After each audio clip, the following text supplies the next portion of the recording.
Hi friends, good morning. ಹೇಗಿದ್ದೀರಾ ಎಲ್ಲರೂ? Friends, ಎಲ್ಲರೂ ಚೆನ್ನಾಗಿದ್ದೀರಾ ಅಂತಲೇ ಭಾವಿಸ್ತೀನಿ. ನಾನು ಕೂಡ ಚೆನ್ನಾಗಿದ್ದೀನಿ. ಇವತ್ತು ನಾನು ಬೆಳಗಿನ ತಿಂಡಿಗೆ ಶಾವಿಗೆ ಉಪ್ಪಿಟ್ಟನ್ನ ಮಾಡ್ತಾಯಿದ್ದೀನಿ. ಯಾವ ರೀತಿಯಾಗಿ ಮಾಡ್ತೀನಿ ಎಂಬುದಾಗಿ ತೋರಿಸ್ಕೊಡ್ತೀನಿ. ಪ್ರತಿಯೊಬ್ಬರ ಮನೆಯಲ್ಲಿ ಸಾಮಾನ್ಯವಾಗಿ ಶಾವಿಗೆ ಉಪ್ಪಿಟ್ಟನ್ನ ಮಾಡ್ತೀವಿ, ಬಟ್ ನಮ್ಮ ಮನೆಯ ಒಂದು ಶಾವಿಗೆ ಉಪ್ಪಿಟ್ಟನ್ನ ನಿಮಗೆ ತೋರಿಸ್ಕೊಡ್ತೀನಿ. ಒಬ್ಬೊಬ್ಬರ ಮನೆಯ ರುಚಿ ಒಂದೊಂದು ಥರ ಇರುತ್ತೆ. ನಮ್ಮ ಮನೆಯ ರುಚಿನ ನಿಮಗೆ ತೋರಿಸ್ಕೊಡ್ತೀನಿ. ಅದಕ್ಕಿಂತ ಮುಂಚೆ ನೀವು ನನ್ನ ಚಾನಲ್ಗೆ ಸಬ್ಸ್ಕ್ರೈಬ್ ಮಾಡಿಲ್ಲ ಅಂದರೆ ಲೈಕ್ ಮಾಡಿ, ಶೇರ್ ಮಾಡಿ ಆ್ಯಂಡ್ ಸಬ್ಸ್ಕ್ರೈಬ್ ಮಾಡೋದನ್ನು ಮರಿಬೇಡಿ. ಹಾಗಾದರೆ ನೋಡೋಣ. ಈ ಕಡೆ ಒಂದು ಬಾಣಲೆನ ತೊಗೊಂಡಿದ್ದೀನಿ. ಅದಕ್ಕೆ ನಾನು 3 ಟೇಬಲ್ ಸ್ಪೂನಷ್ಟು ಎಣ್ಣೆನ ಹಾಕ್ಕೊಳ್ತಾ ಇದ್ದೀನಿ. ಎಣ್ಣೆ ಬಿಸಿ ಆಗ್ತಾ ಇದೆ ನೋಡಿ. ಇದಕ್ಕೆ ನಾನು ಸಾಸಿವೆನ ಹಾಕ್ಕೊಳ್ತಾ ಇದ್ದೀನಿ. ಇದಕ್ಕೆ ನಾನು ಕಡಲೆ ಬೀಜನ ಹಾಕ್ಕೊಳ್ತಾ ಇದ್ದೀನಿ. ಸ್ವಲ್ಪ 1 ಟೀ ಸ್ಪೂನಷ್ಟು ಉದ್ದಿನಬೇಳೆ ತೊಗೊಂಡಿದ್ದೀನಿ. ಅರ್ಧ ಟೀ ಸ್ಪೂನಷ್ಟು ಜೀರಿಗೆನ ಹಾಕ್ಕೊಳ್ತಾ ಇದ್ದೀನಿ. ಇಲ್ಲಿ 3ರಿಂದ 4 ಮೆಣಸಿನ್ಕಾಯಿನ ತೊಗೊಂಡಿದ್ದೀನಿ, ದಪ್ಪ ಮೆಣಸಿನ್ಕಾಯಿ. ಅದಕ್ಕೆ ನಾನು ಕಟ್ ಮಾಡಿರುವಂಥ 4 ಈರುಳ್ಳಿನ ಹಾಕ್ಕೊಳ್ತಾ ಇದ್ದೀನಿ. ಇದನ್ನು ಮಿಕ್ಸ್ ಮಾಡ್ಕೊಳ್ತೀನಿ. ಚೆನ್ನಾಗಿ ಫ್ರೈ ಆಗಲಿ. ಇದು ಬ್ರೌನ್ ಕಲರ್ ಬರೋವರೆಗೂ ಫ್ರೈ ಆಗಬೇಕು. ಇದಕ್ಕೆ ನಾನು ಕರಿಬೇವು ಸೊಪ್ಪನ್ನ ಹಾಕ್ಕೊಳ್ತಾ ಇದ್ದೀನಿ. ಮಿಕ್ಸ್ ಮಾಡ್ಕೊಳ್ತೀನಿ. ಇದಕ್ಕೆ ಸ್ವಲ್ಪ ನಾನು ಉಪ್ಪನ್ನು ಹಾಕ್ಕೊಳ್ತೀನಿ. 1 ಟೀ ಸ್ಪೂನಷ್ಟು ಉಪ್ಪು ಹಾಕ್ಕೊಳ್ತಾ ಇದ್ದೀನಿ. ಮಿಕ್ಸ್ ಮಾಡ್ಕೊಳ್ತೀನಿ ನೋಡಿ. ಈರುಳ್ಳಿ ಚೆನ್ನಾಗಿ ಬ್ರೌನ್ ಕಲರ್ ಬರೋವರೆಗೂ ಫ್ರೈ ಆಗಲಿ. ಈ ಕಡೆ ನಾನು ಕಟ್ ಮಾಡಿರುವಂಥ 3 ಟೊಮೆಟೊನ ಹಾಕ್ಕೊಳ್ತಾ ಇದ್ದೀನಿ. ಈಗ ಮಿಕ್ಸ್ ಮಾಡ್ಕೊಳ್ಳೋಣ. ಟೊಮೆಟೊ ಚೆನ್ನಾಗಿ ಮೆತ್ತಗಾಗಬೇಕಿದು.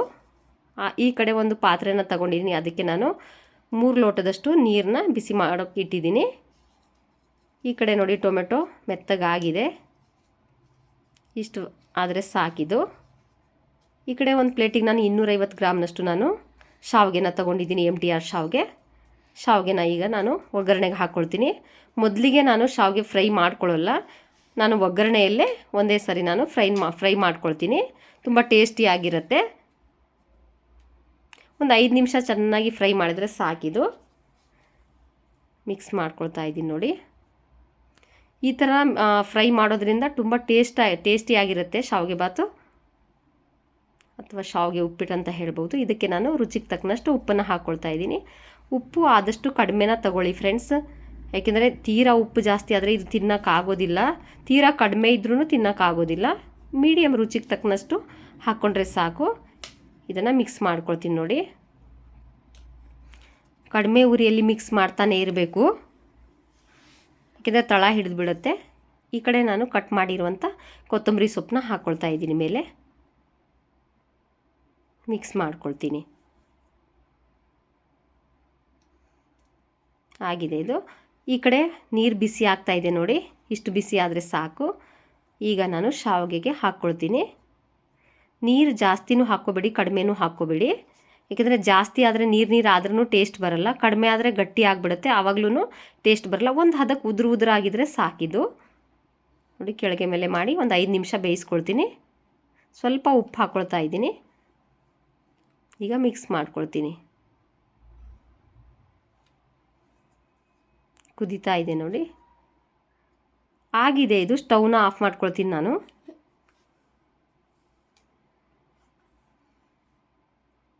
ನೋಡಿ, ಇಷ್ಟ ಆದರೆ ಸಾಕಿದು. ಬೇಗನೆ ಬೆಂದುಬಿಡುತ್ತೆ. ಇದಕ್ಕೇನು ಜಾಸ್ತಿ ಹೊತ್ತು ಬೇಯಿಸ್ಬೇಕಂತ ಏನಿಲ್ಲ. ನೀರು ಕರೆಕ್ಟಾಗಿದೆ ನೋಡಿ. ಇಷ್ಟ ಆದರೆ ಸಾಕಿದು. ಈ ಕಡೆ ಒಂದು ಪ್ಲೇಟ್ ತಗೊಂಡಿದ್ದೀನಿ. ಅದಕ್ಕೆ ನಾನು ಸರ್ವ್ ಮಾಡ್ಕೊಳ್ತೀನಿ.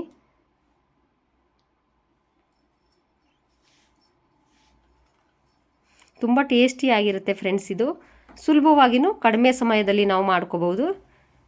ಬೆಳಗ್ಗೆ ಎದ್ದಿದ ತಕ್ಷಣ ನಮಗೇನೆ ಟೆನ್ಷನ್ ಇರುತ್ತೆ, ಏನು ತಿಂಡಿ ಮಾಡಬೇಕು ಅಂತ ನೋಡಿ.